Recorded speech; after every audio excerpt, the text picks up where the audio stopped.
Hi guys, so today I am going to do a vlog, and this vlog is about my Bible. This is my Bible. It's in a Bible holder. So I'm just gonna say a story about my Bible. If you see, my Bible is very old now. I can even buy one, a new one, but I really don't want to change my Bible kasi it has a very memorable or like, can I say, this is a very important thing in my life. It's very important to me, and I don't want to not to use this Bible because I really love it now. So before, my Bible does not have a Bible holder. So ganito lang siya. Kasi nga dati, wala naman talaga siyang Bible holder kasi bago pa siya, diba? Kaya ito yung Bible ko. Ano na kasi siya? Meron na siyang cover kasi nung medyo naluma na, pumangit na siya. Kaya nilagyan ko siya ng cover. Ang maganda siya, diba? Oh, may Hello Kitty pa dyan. I was just a student during this time. Tapos, ayun, nag-bookbinding pa ako dito, day. Ayan o. And this is how I bookbound my Bible. Ito siya. Tapos, nilagyan ko siya ng paint dito. Tapos, ewan ko kung pinagdikit ko dito.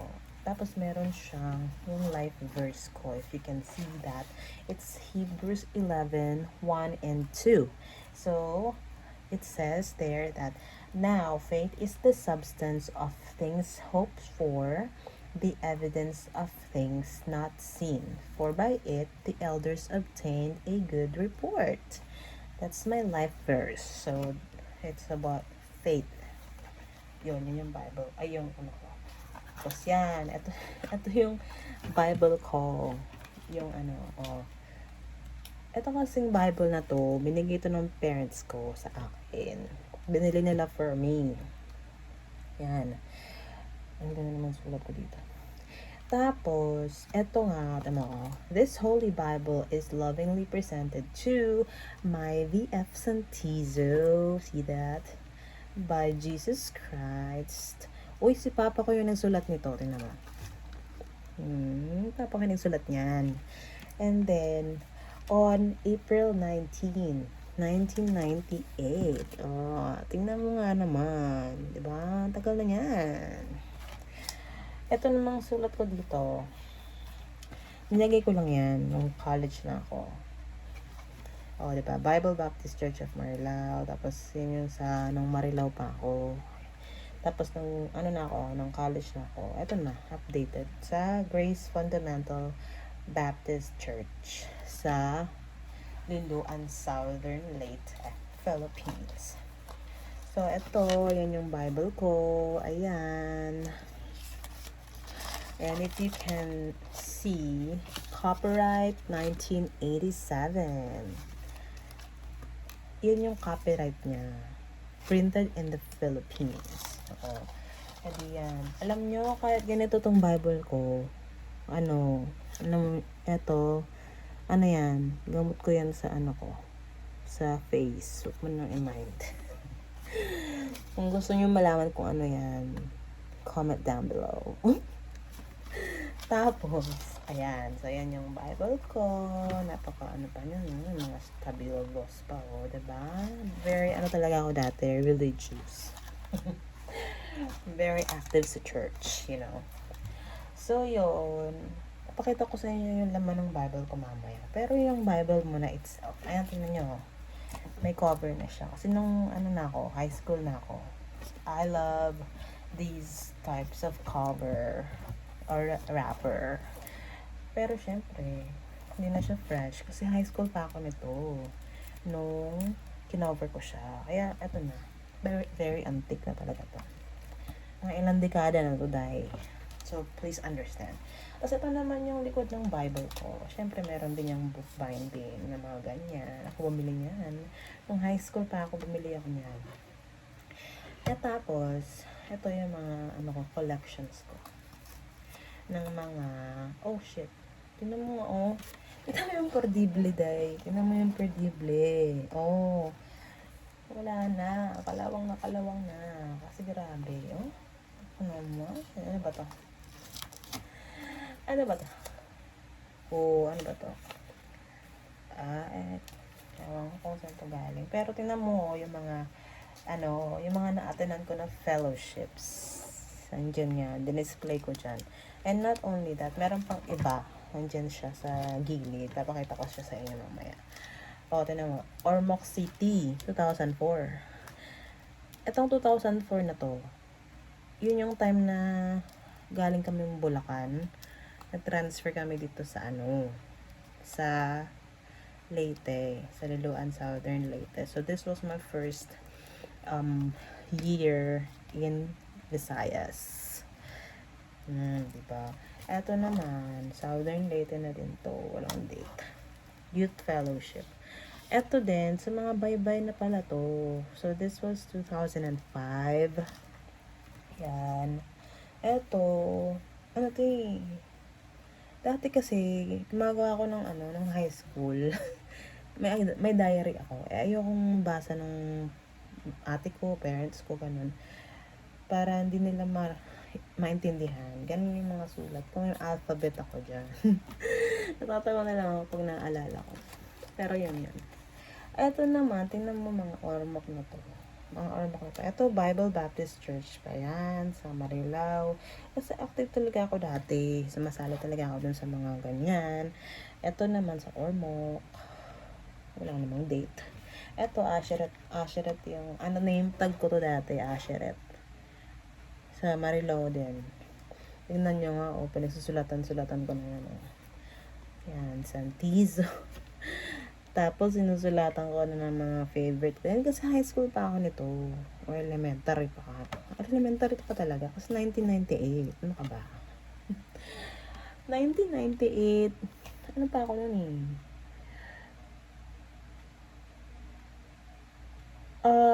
1986 kasi ako.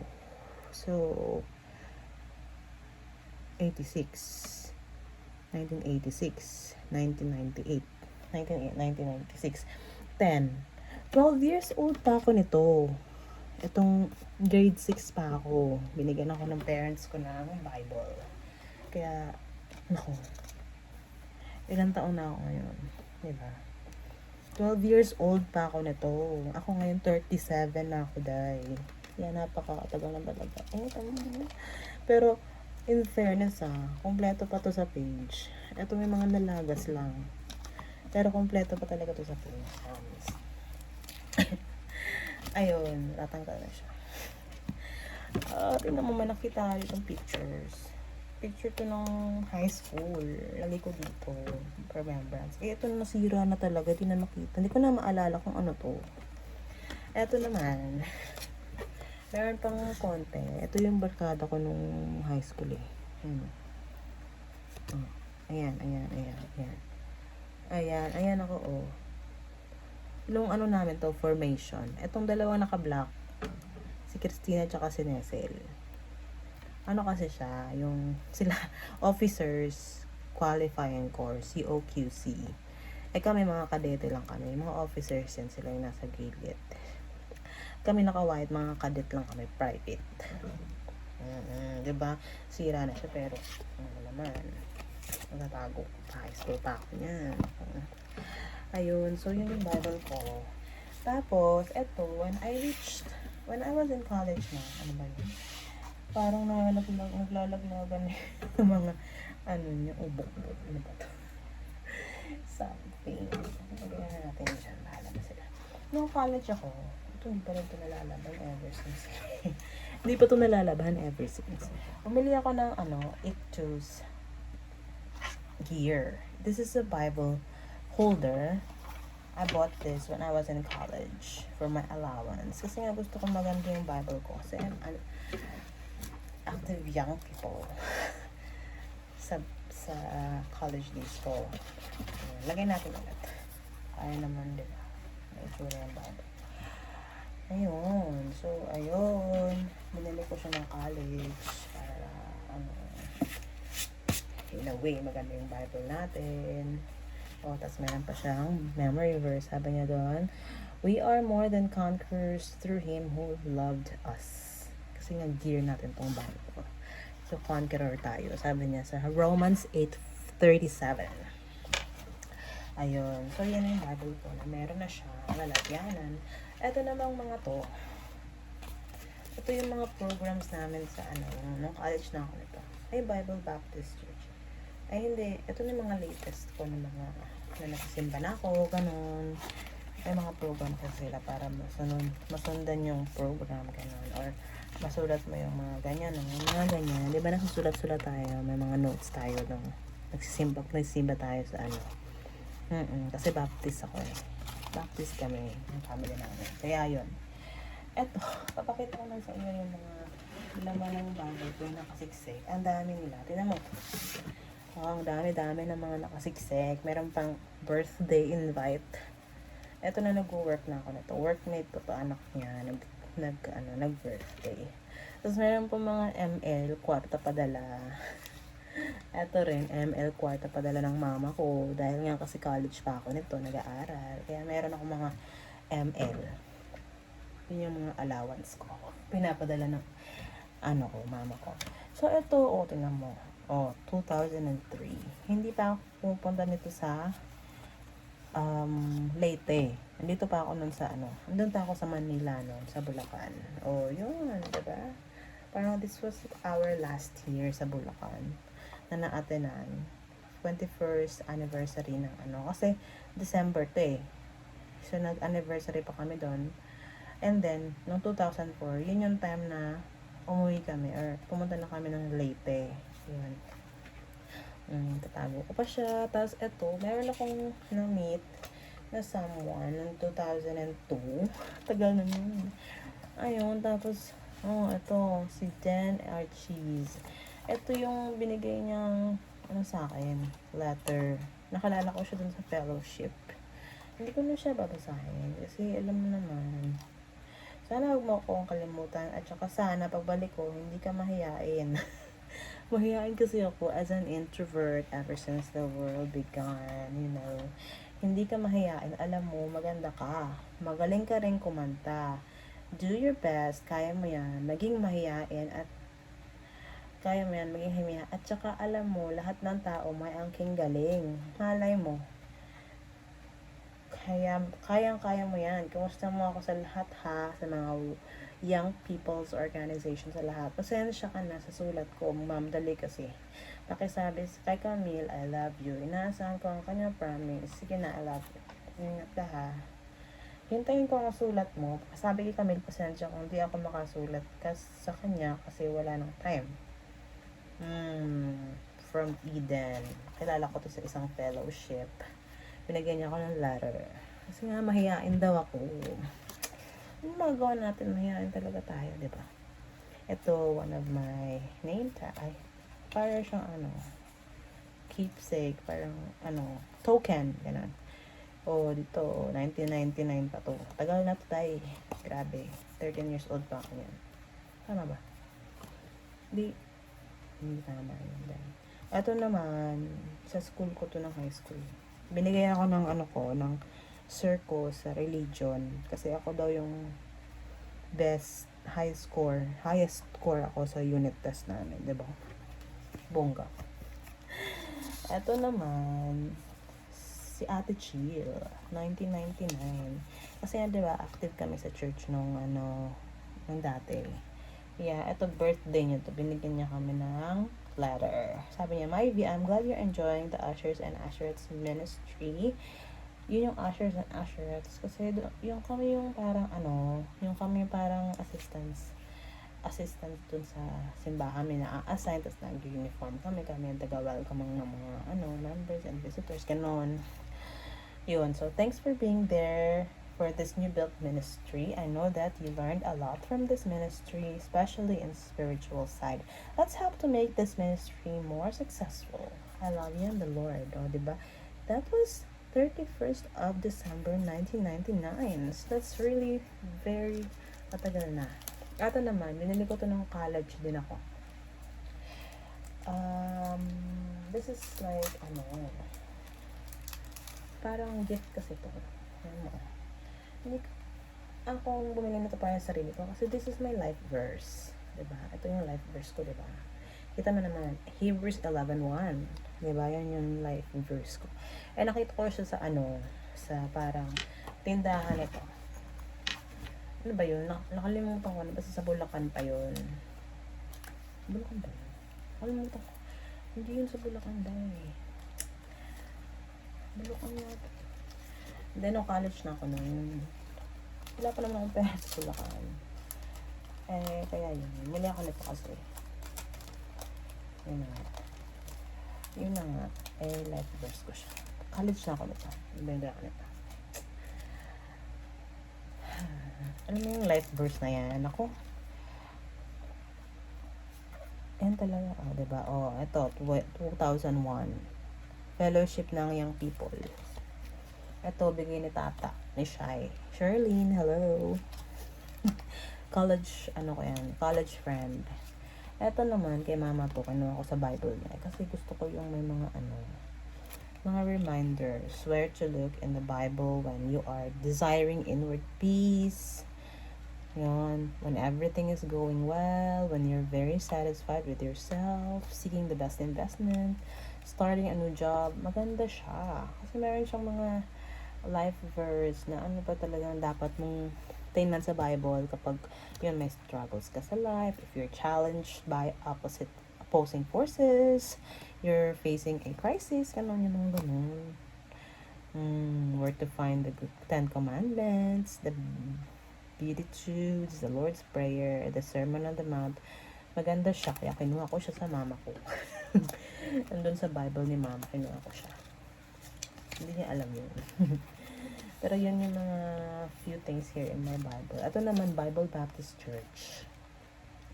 Basak Mercado, Lapu-Lapu City. Ewan ko ano to.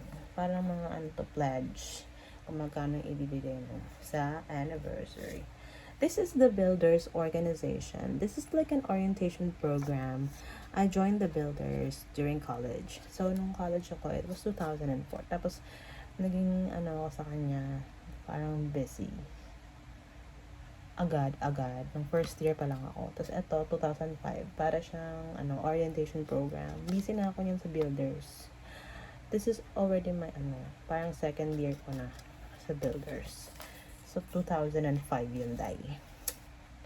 Ito naman, diba? 2002, Marilao pa kami yan. Young People's Fellowship, ito the Builders. Name tag siya. Ito, 2002. Valentine Fellowship, diba? Hindi ko ina-attend ng dati. Ito, 2005. Keswick Conference. Dito kaya na yung first kong boyfriend na meet. Itong Keswick na to. Oo. Ito yung memorable to sa akin. Kasi may nagkagusto sa akin doon. Hilongos, diba? May nagka-crush sa akin doon. Nakakatawa. Tapos, nagsisend kami ng mga ng sulat. Kasi wala akong cellphone. As a college student, poor kami, kaya wala akong sarili kong cellphone. O kaya, nagsusulat-sulatan kami nung bakasyon. Alam mo yun? Hindi, kahit nandun ako sa Visca, sa college, university. Pinapadala niya dun sa taga-Bato. Kasi taga-Hilongos siya. Kaya yun. Para kaming long distance relationship. Ganun. Ito naman, Keswick din to. Sa Leyte Baptist Seminary. Ito, sa din to? Hilongos. Kasi attend ng mga Keswick.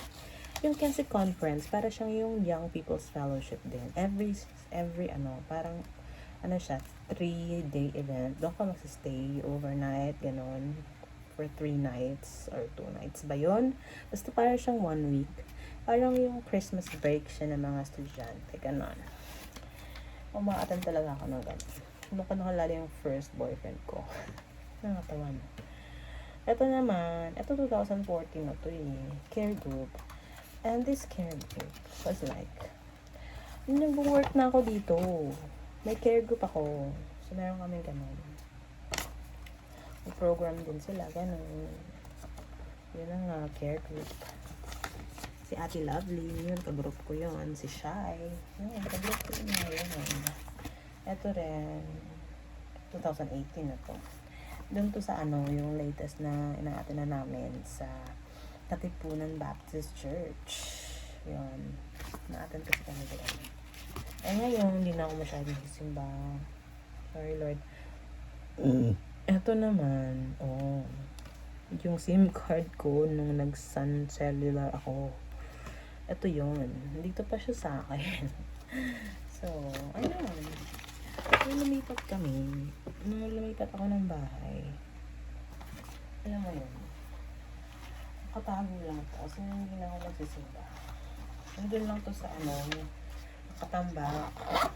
Yun ang pagkita ako nung naglinis kami dun sa bahay. Dito, paling Bible ko. Talagang hindi ko siya pinabayaan.